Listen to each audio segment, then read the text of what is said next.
I'm embarrassed.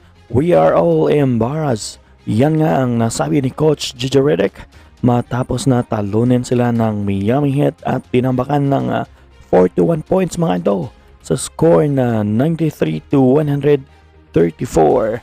Despite nga yan sa ginawa ni LBJ sa first half pa lang mga idol na may 18 points at 8 of 10 shooting at nagtala sa buong laro na may 29 points, 5 rebounds at 8 assists.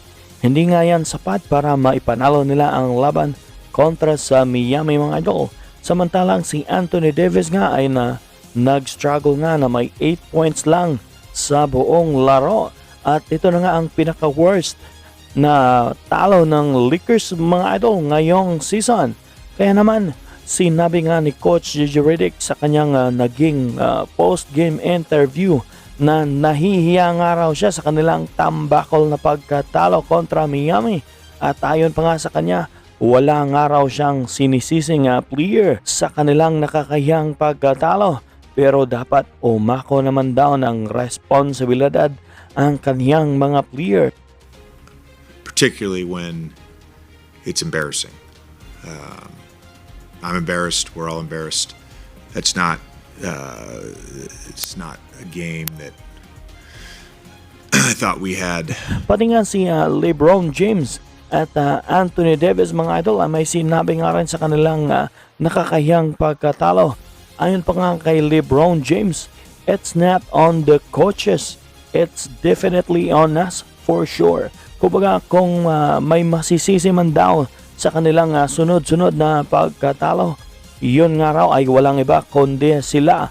Dagdag pa niya na dapat lahat ng players ay need to take accountability nga raw.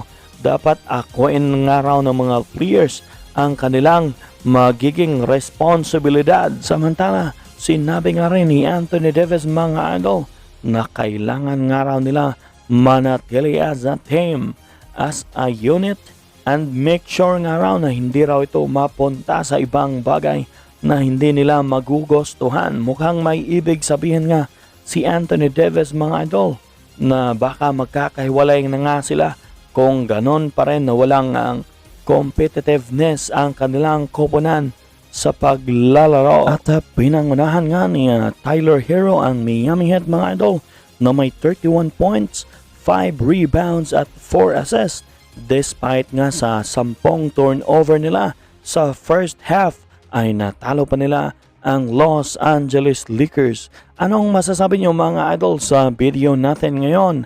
I-comment nyo lang sa baba mga idol ang inyong mga komento.